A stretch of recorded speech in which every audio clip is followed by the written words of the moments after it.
ನಮಸ್ಕಾರ ಪ್ರಿಯ ವೀಕ್ಷಕರೇ, ಸಂಗ್ರಾಮ ಟಿವಿಗೆ ಸ್ವಾಗತ. ನಾನು ನಿಮ್ಮ ರಮೇಶ್ ಶಕ್ಕೂರ್.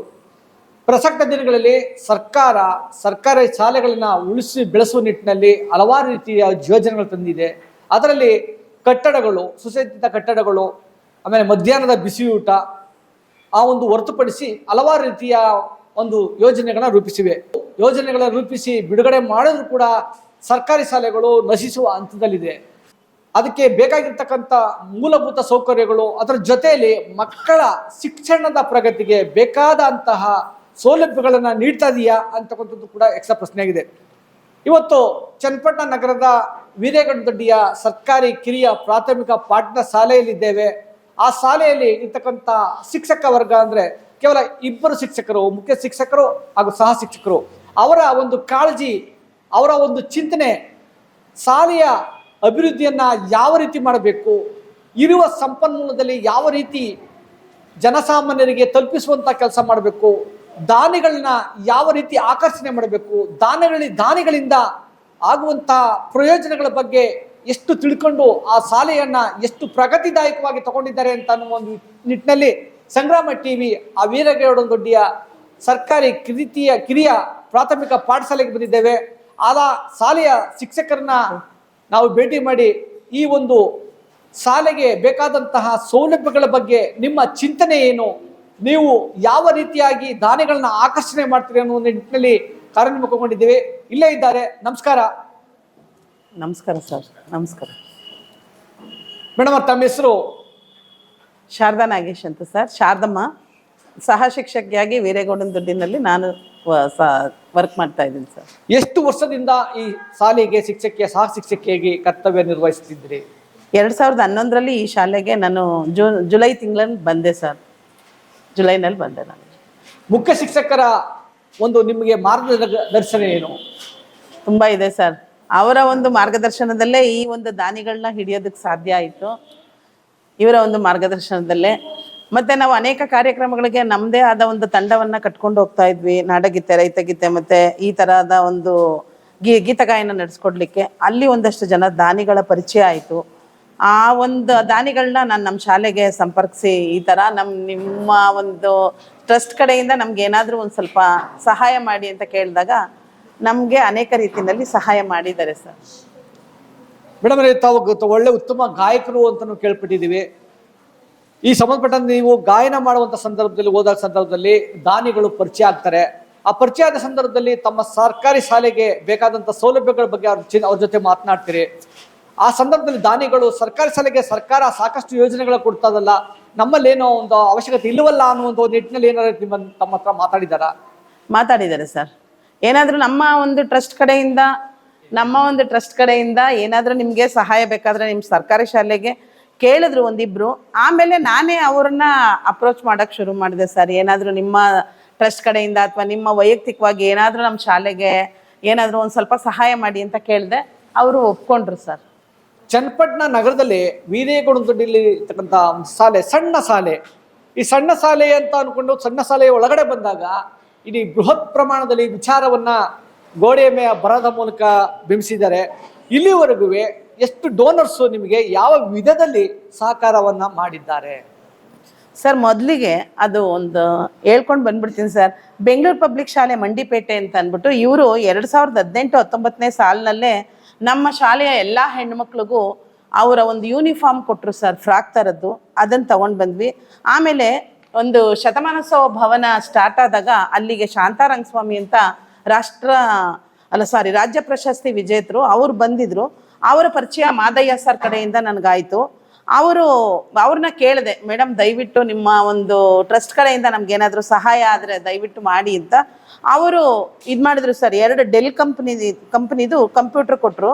ಮತ್ತು ನಮ್ಮ ಶಾಲೆಗೆ ಒಂದಷ್ಟು ಮಕ್ಕಳಿಗೆ ಎಲ್ಲ ನೋಟ್ ಪುಸ್ತಕಗಳು, ಜಾಮಿಟ್ರಿಗಳು ಎಲ್ಲ ಕೊಟ್ಟರು ಸರ್. ಮತ್ತು ಲೇಖನ ಸಾಮಗ್ರಿಗಳು ಮತ್ತು ಆಟೋಪಕರಣಗಳನ್ನು ಒಂದಷ್ಟು ಕೊಟ್ಟು ಹೋದ್ರು ಸರ್. ತುಂಬ ಮಕ್ಕಳನ್ನ ಒಂದಷ್ಟು ಪ್ರೋತ್ಸಾಹ ಮಾಡಿ ಅವ್ರ ಕಡೆಯಿಂದ ಒಂದಷ್ಟು ಪ್ರೋತ್ಸಾಹದಾಯಕ ಯೋಜನೆಗಳನ್ನು ಕೊಟ್ಟರು. ನೆಕ್ಸ್ಟು ಶ್ರೀಮತಿ ಧನಲಕ್ಷ್ಮಿ ಅಂತ ಇನ್ನರ್ ವೀಲ್ ಕ್ಲಬ್ ಮದ್ದೂರಿನವರು ಸರ್. ಇವರು ಇಲ್ಲಿ ಶಾಂತಿ ಸ್ಟೋರ್ಸ್ ಅಂತ ಇಟ್ಕೊಂಡಿದ್ದಾರೆ. ಅವರು ಒಂದಷ್ಟು ಸುಮಾರು ಪುಸ್ತಕಗಳು ಮತ್ತು ನಮಗೆ ಏನು ಅಟೆಂಡೆನ್ಸು ಆ ಥರದ್ದೆಲ್ಲ ಶಾಲಾ ಬ್ಯಾಗ್ಗಳಾಗಿರ್ಬೋದು, ಜಾಮಿಟ್ರಿ ಆಗಿರ್ಬೋದು, ಮಗ್ಗಿ ಪುಸ್ತಕಗಳಾಗಿರ್ಬೋದು, ಮಕ್ಕಳಿಗೆ ಪೌಚ್ಗಳು, ಫೈಲ್ಗಳು ಇತ್ಯಾದಿ ಸಾಮಗ್ರಿಗಳನ್ನು ಎಲ್ಲ ಕೊಟ್ಟರು ಸರ್. ಅದಾದಮೇಲೆ ಶ್ರೀ ಮಲೆ ಮಹದೇಶ್ವರ ಸ್ವಾಮಿ ಚಾರಿಟಬಲ್ ಟ್ರಸ್ಟ್ ಅಂತ ಪ್ರಕಾಶ್ ಸರ್ ಅಂತ ಅವರು ಅವೇರಳ್ಳಿಯವರು ಅಂದ್ಕೊಳ್ತೀನಿ, ಅವ್ರ ಕಡೆಯಿಂದನೂ ಸುಮಾರು ಪುಸ್ತಕಗಳನ್ನ ನಮಗೆ ನೋಟ್ ಪುಸ್ತಕಗಳನ್ನು ಕೊಟ್ಟರು. ಅದಾದಮೇಲೆ ತಿರ್ಗಾ ಮತ್ತೆ ಶಾಂತಾ ರಂಗಸ್ವಾಮಿ ಬನಶಂಕರಿ ಮಹಿಳಾ ಸಮಾಜ ಬೆಂಗಳೂರು ಇವರು ಮತ್ತೊಮ್ಮೆ ನಮ್ಮ ಶಾಲೆಗೆ ಬಂದು ಹಾಗೇನೆ 6 ಚೇರ್ಗಳು ಮತ್ತು ಕ್ರೀಡಾ ಸಾಮಗ್ರಿಗಳನ್ನು ಕೊಟ್ಟೋದ್ರು ಸರ್. ಮತ್ತು ಎಲ್ಲ ಮಕ್ಳಿಗೂ ನೀರಿನ ಬಾಟ್ಲುಗಳು ಕೊಟ್ಬಿಟ್ಟೋದ್ರು. ನೆಕ್ಸ್ಟು 2023-24 ಜೂನ್ ತಿಂಗಳಿನಲ್ಲಿ ಮತ್ತೆ ಬೆಂಗಳೂರು ಪಬ್ಲಿಕ್ ಶಾಲೆ ಕಡೆಯಿಂದ ಮಕ್ಕಳದು ಅಳತೆ ತಗೊಂಡೋಗಿ ಅವರೇ ಒಂದು ಟೀ ಶರ್ಟು ಮತ್ತು ಮಕ್ಕಳಿಗೆ ಗಂಡು ಮಕ್ಕಳಿಗೆ ನಿಕ್ಕರು ಮತ್ತು ಹೆಣ್ಮಕ್ಳಿಗೆ ಫ್ರಾಕ್ಗಳನ್ನ ಹೊಲಿಸ್ಕೊಟ್ಬಿಟ್ಟೋದ್ರು. 32 ಮಕ್ಕಳಿದ್ರು ಸರ್. ಮತ್ತು ಅವ್ರಿಗೆ ಡ್ರೆಸ್ಸು, ಟೈ, ಬೆಲ್ಟು, ಸಾಕ್ಸು ಎಲ್ಲ ಕೊಟ್ಬಿಟ್ಟೋದ್ರು. ಮತ್ತು ಅದಾದಮೇಲೆ 2024-25 ಸಾಲಿನಲ್ಲಿ ಶ್ರೀಮತಿ ಪ್ರಭಾವತಿ ಅಂತ ಮದ್ದೂರಿನ ಇನ್ನರ್ವಿಲ್ ಕ್ಲಬ್ ಅಧ್ಯಕ್ಷರವರು, ಅವರು 2ನೇ ಬಾರಿಗೆ ಬಂದು ಈ ನಲಿಕಲಿ ತರಗತಿಗೆ ಉಪಯೋಗವಾಗುವಂತಹ ಈ ರೌಂಡ್ ಟೇಬಲ್ ಮತ್ತು ಚೇರ್ಸ್ ಎಲ್ಲ ಕೊಟ್ಟಿದ್ದಾರೆ ಸರ್ ಅವರು. ಮತ್ತು ಸಾರಥಿ ಟ್ರಸ್ಟ್ ಅಂತ ಅಂದ್ಬಿಟ್ಟು ಇವರು 2023-24 ಸಾಲಿನಲ್ಲಿ ಮತ್ತು ಈ ಪ್ರಸ್ತುತ ಸಾಲಿನಲ್ಲೂ ಸಹ ಪಾರ್ವತಿ ಮೇಡಮ್ ಅಂತ ಅವರ ಸಾರಥ್ಯದಲ್ಲಿ ಎಲ್ಲ ಮಕ್ಳಿಗೂ 2 ವರ್ಷ ಶಾಲಾ ಬ್ಯಾಗು ಮತ್ತು ಲೇಖನ ಸಾಮಗ್ರಿಗಳನ್ನು ಕೊಟ್ಟು ಹೋದರು. ಮತ್ತು ಇಲ್ಲೇ ನಮ್ಮ ಹಲಸಿನ ಮರದ ದೊಡ್ಡಿನಲ್ಲಿ ಹರ್ಷಿತಾ ಸ್ಟೋರ್ಸ್ ಅಂತ ಇಟ್ಕೊಂಡಿದ್ದಾರೆ, ಚಂದ್ರು ಅಂತ. ಅವ್ರ ತಂದೆ ಚಿಕ್ಕ ಹಲಗೇಗೌಡರ ಹೆಸರಿನಲ್ಲಿ ಎಲ್ಲ ಮಕ್ಳಿಗೂ ತಲಾ 6ರಂತೆ ನೋಟ್ ಪುಸ್ತಕಗಳು ಮತ್ತು ಜಾಮಿಟ್ರಿ ಮತ್ತು ಪ್ಯಾಡು ಮತ್ತು ಲೇಖನ ಸಾಮಗ್ರಿಗಳನ್ನೆಲ್ಲ ಕೊಟ್ಬಿಟ್ಟೋದ್ರು. ನೆಕ್ಸ್ಟು ಲೋಕೇಶ್ ನಿಸರ್ಗ ನರ್ಸರಿ ಮತ್ತು ಕಾಯಿರ್ ಇಂಡಸ್ಟ್ರೀಸ್ ತಿಮ್ಸಂದ್ರ ಇವರು ಸಮಾಜ ಸೇವಕರು. ಇವರು 2023-24 ಮತ್ತು ಈಗ ಪ್ರಸ್ತುತ ಸಾಲು 25-26ರಲ್ಲಿ ನಮ್ಮ ಮಕ್ಕಳಿಗೆಲ್ಲ ಟ್ರ್ಯಾಕ್ ಸೂಟ್ ಕೊಡಿಸಿದ್ರು. ಮತ್ತು ನಂತರ ಪರಿಚಯ ಆದವರೇ ನಮಗೆ ಬದ್ರಿನಾಥ್ ಅಂತ ಸರ್, ಇವರು ನಿವೃತ್ತ ಇಂಜಿನಿಯರು ಬೆಂಗಳೂರಿನವರು. ಅವರು AVP ಚಾರಿಟಬಲ್ ಟ್ರಸ್ಟ್ ಅಂತ ಅಂದ್ಬಿಟ್ಟು ಚನ್ನಪಟ್ಟಣ ತಾಲೂಕಿನಲ್ಲಿ ಸುಮಾರು ಶಾಲೆಗಳಿಗೆ ಇವರು ಅಲ್ಲಿ ಏನು ಮೂಲ ಸೌಕರ್ಯ ಬೇಕೋ ಅದನ್ನೆಲ್ಲ ಮಾಡಿಸ್ಕೊಟ್ಟಿದ್ದಾರೆ. ಅವರ ಪರಿಚಯ ಡಾಕ್ಟರ್ ಚಂದ್ರಶೇಖರ್ ಸರ್ ಅಂತ ಅವ್ರ ಕಡೆಯಿಂದ ನನಗಾಯಿತು. ಅವರ ಸಂಸ್ಥೆಯ ವತಿಯಿಂದ ಆಗಸ್ಟ್ 5ನೇ ತಾರೀಕು ಶಾಲೆಯ ಎಲ್ಲ 30 ಮಕ್ಕಳಿದ್ರು, ಎಲ್ಲ ಮಕ್ಕಳಿಗೂ ಶಾಲಾ ಬ್ಯಾಗು, ಉಚಿತ ನೋಟ್ ಪುಸ್ತಕ ಮತ್ತು ಲೇಖನ ಸಾಮಗ್ರಿಗಳನ್ನು ವಿತರಿಸಿದ್ರು. ಈ ಸಂದರ್ಭದಲ್ಲಿ ಅವರು ಡಾಕ್ಟರ್ ಚಂದ್ರಶೇಖರ್ ಭಾಗಿಯಾಗಿದ್ರು. ಮತ್ತೆ 2ನೇ ಬಾರಿಗೆ ಆಗಸ್ಟ್ 29ನೇ ತಾರೀಕು ನಮ್ಮ ಮನವಿಗೆ ಸ್ಪಂದಿಸಿ ಶಾಲೆಯ ಎಲ್ಲ 30 ಮಕ್ಕಳಿಗೂ ಆಗಸ್ಟ್ 29ನೇ ತಾರೀಕು ಉತ್ತಮ ಗುಣಮಟ್ಟದ ಟ್ರ್ಯಾಕ್ ಸೂಟ್ಗಳನ್ನ ವಿತರಿಸಿದ್ರು. ಬಾಪ ಇಲ್ಲಿ ಈ ಟ್ರ್ಯಾಕ್ ಸೂಟ್ ಸರ್ ಎಲ್ರಿಗೂ ಕೊಟ್ಟಿದ್ದವರು. ಈ ಥರ ಟ್ರ್ಯಾಕ್ ಸೂಟ್ನ ಅವರು ಕೊಟ್ಟರು. ಬದ್ರಿನಾಥ್ ಅವರು ಆಗ ಹಾಜರಿದ್ರು. ನೆಕ್ಸ್ಟು ನಿವೃತ್ತ ಇಂಜಿನಿಯರ್ ಅವರದ ಇವರು ಬದ್ರಿನಾಥ್ ಮತ್ತೆ ನಮ್ಮ ಶಾಲೆಗೆ ಉತ್ತಮ ರೀತಿಯಲ್ಲಿ ಸ್ಪಂದಿಸಿ ಈ ಕೆಳಕಂಡ ಎಲ್ಲ ಅನುಕೂಲತೆಗಳನ್ನು ಮಾಡಿಕೊಟ್ಟಿದ್ದಾರೆ ಸರ್. ಈಗ ಗೋಡೆ ಬರಹ ಏನು ನೋಡ್ತಾ ಇದ್ದೀರಾ, ಈ ಗೋಡೆ ಬರಹ ಎಲ್ಲ ಅವರೇ ಬರೆಸಿದ್ದು. ಮತ್ತು ಅದಕ್ಕೆ 22,000 ರೂಪಾಯಿ ಚಾರ್ಜ್ ಆಯಿತು ಸರ್. ಅವರು ಇದು ಮಾಡಿದ್ದಾರೆ. ಮತ್ತು ಕಂಪ್ಯೂಟರ್ಗೆ ಪ್ರೊಜೆಕ್ಟ್ರ್ ಬೇಕು ಅಂತ ಅಂದ್ಬಿಟ್ಟು ಕೇಳಿದ್ವಿ. ಮತ್ತು ಆ ಸ್ಕ್ರೀನು ಮತ್ತು ಪ್ರೊಜೆಕ್ಟ್ರು ಅಲ್ಲಿದೆ ಸರ್, ಅದೆರಡನ್ನೂ ಅವರೇ ಕೊಟ್ಟರು. ಅದು ಸುಮಾರು 50,000 ಬೆಲೆ ಬಾಳುವಂತಹದ್ದು. ಹಾಗೆ ನಲಿಕಲಿ ಈ ತರಗತಿಗೆ ಅಲ್ಮೇರಾ ಬೇಕು ಅಂತ ಕೇಳಿದೆ, ಅದು ಅಲ್ಲಿದೆ ಸರ್. ಆ ಅಲ್ಮೇರಾ ಅದನ್ನು ಕೊಟ್ಟರು, ಅದು ಸುಮಾರು 25,000 ರೂಪಾಯಿ. ಮತ್ತು ಕಬ್ಬಿಣದ ರ್ಯಾಕು ಆರ್ಡ್ರ್ ಕೊಟ್ಟಿದ್ದಾರೆ, ಅದು ಬರ್ತಾ ಇದೆ. ಮತ್ತು ಒಂದು ಟೇಬಲ್ಲು ಮತ್ತು ಒಂದು ಚೇರ್ ಹೇಳಿದ್ದಾರೆ, ಅದು ಬರ್ತಾ ಇದೆ. ನೆಕ್ಸ್ಟು ಸಂಪತ್ ಕುಮಾರ್ ಅಂತ ಇವರು ಸಮಾಜ ಸೇವಕರು ಕನಕಪುರದಲ್ಲಿದ್ದಾರೆ ಸರ್. ಇವರು ರನ್ ಅಡಿಕ್ಟ್ಸ್ ಅಂತ ಅನ್ನೋ ಒಂದು ಸಂಸ್ಥೆ ವತಿಯಿಂದ ನೋಟ್ ಪುಸ್ತಕಗಳನ್ನು ಕೊಟ್ಟಿದ್ದಾರೆ. ಮತ್ತು 2022-23ರಲ್ಲಿ ನಮ್ಮ 30ನೇ ವಾರ್ಡ್ ನಗರಸಭಾ ಕೌನ್ಸಿಲರ್ ಆದಂತಹ ಶ್ರೀಮತಿ ಉಮಾಕುಮಾರ್ ಅವರು ಸ್ವಾತಂತ್ರ್ಯ ದಿನಾಚರಣೆಯ ನಿಮಿತ್ತ ನಮ್ಮ ಶಾಲೆಗೆ ಒಂದು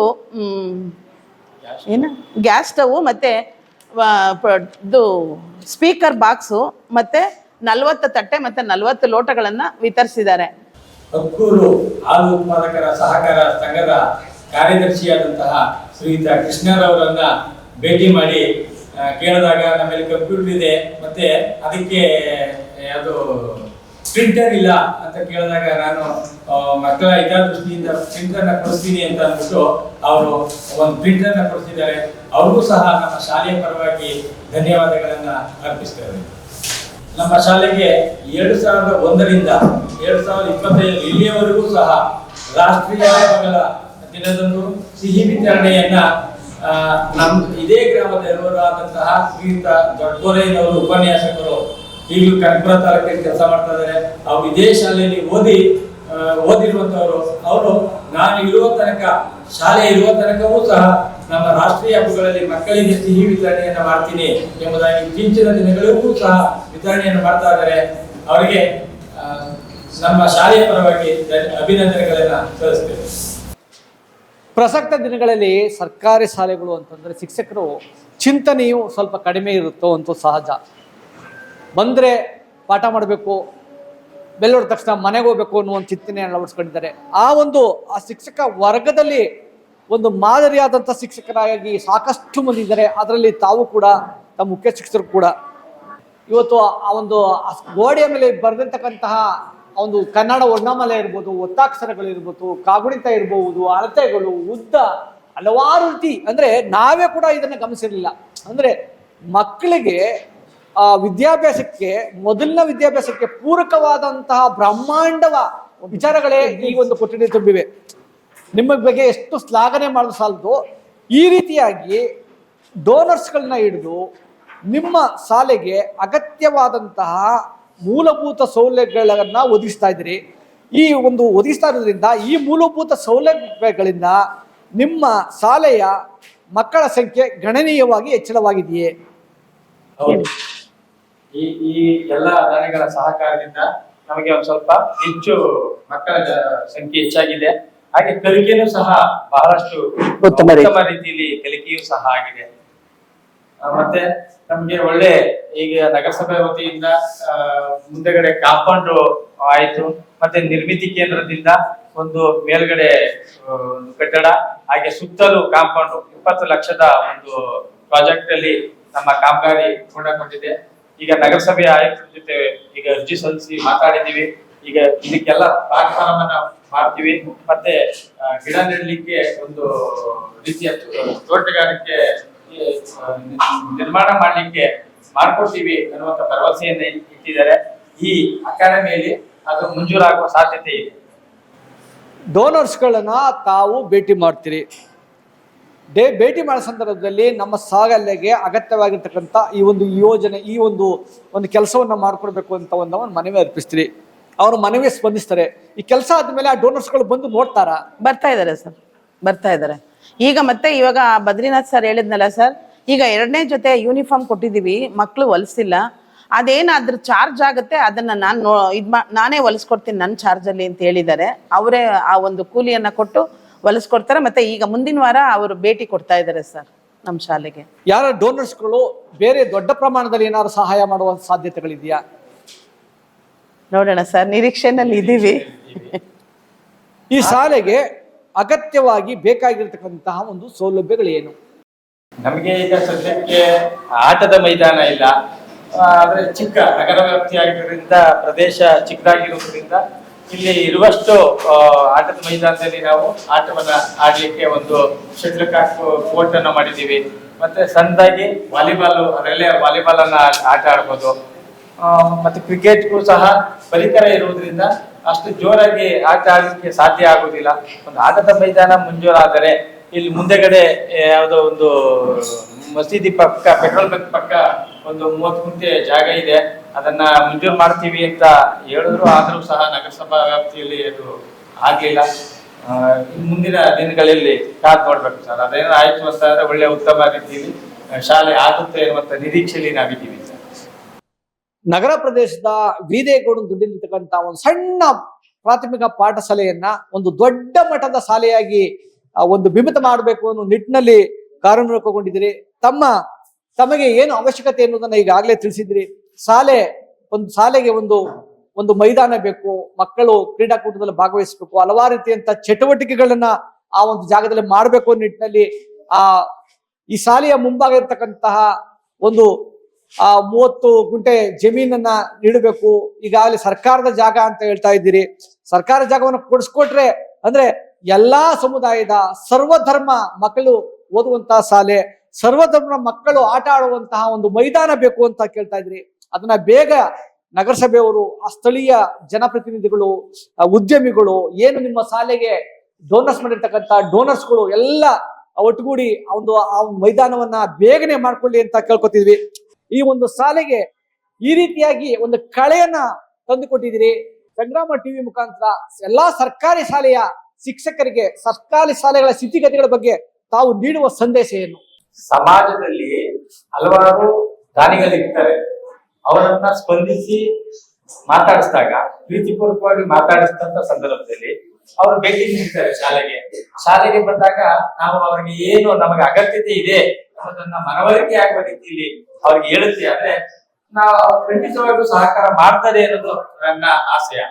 ಯಾಕೆ ಅಂತಂದ್ರೆ ನಾವು ಸಹ ದಾನಿಗಳನ್ನ ಹಿಡಿದಂತ ಸಂದರ್ಭದಲ್ಲಿ ಮಾತನಾಡಿಸಿದಂತ ಸಂದರ್ಭದಲ್ಲಿ ಅವರು ಆಯ್ತು ನೋಡೋಣ ಬರ್ತೀವಿ ಒಂದ್ಸಲ ಶಾಲೆಗೆ ಅಂದಾಗ ಶಾಲೆಗೆ ಬಂದಂತ ಸಂದರ್ಭದಲ್ಲಿ ಅವರು ಶಾಲಾ ಕೊಠಡಿ ಮತ್ತು ಮಕ್ಕಳ ಶಿಸ್ತು ಇವೆಲ್ಲವನ್ನ ನೋಡಿ ಅವರೇ ಉತ್ತೇಜನಗೊಂಡು ಆಯ್ತು ಅಷ್ಟೇ ನಾವು ಇಂಥ ಟ್ರ್ಯಾಕ್ ಶೂಟ್ ಅನ್ನ ಕೊಡ್ಸೋಣ ಮಕ್ಕಳಿಗೆ, ಮತ್ತೆ ಪರಿಕರ ಬೇಕು, ಮತ್ತೆ ಡ್ರಾಯಿಂಗ್ ಪೆನ್ಸಿಲ್ಗಳು, ಮತ್ತೆ ಇಂಥ ಪರಿಕರ ಬೇಕು ಅಂತಂದ್ರೆ ಧಾರಾಳವಾಗಿ ಕೊಡಿಸುವಂತ ದಾನಿಗಳಿದ್ದಾರೆ.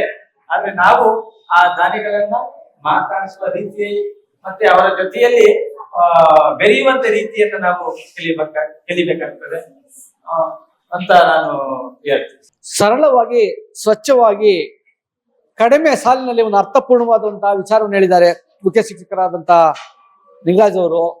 ವೀಕ್ಷಕರೇ, ಇಲ್ಲಿವರೆಗೆ ಸಂಗ್ರಾಮ ಟಿವಿಗೆ ಹಲವಾರು ಅಂದ್ರೆ ಸರ್ಕಾರಿ ಶಾಲೆಗಳು ಉಳಿಸಿ ಬೆಳೆಸುವ ನಿಟ್ಟಿನಲ್ಲಿ ಸರ್ಕಾರ ಒಂದೇ ಸಾಲದು, ಸುತ್ತಮುತ್ತಲಿನ ದಾನಿಗಳು ಕೈ ಜೋಡಿಸಿದ್ರೆ ಸರ್ಕಾರಿ ಶಾಲೆಗಳು ಯಾಕೆ ಮುಚ್ಚುತ್ತವೆ ಅನ್ನೋದಕ್ಕೆ ಉದಾಹರಣೆ ನಮ್ಮ ನಗರ ಪ್ರದೇಶದ ವೀರೇಗೌಡನದೊಡ್ಡಿಯ ಸರ್ಕಾರಿ ಕಿರಿಯ ಪ್ರಾಥಮಿಕ ಪಾಠಶಾಲೆ ಎಂಬುದರಲ್ಲಿ ಎರಡು ಮಾತಿಲ್ಲ.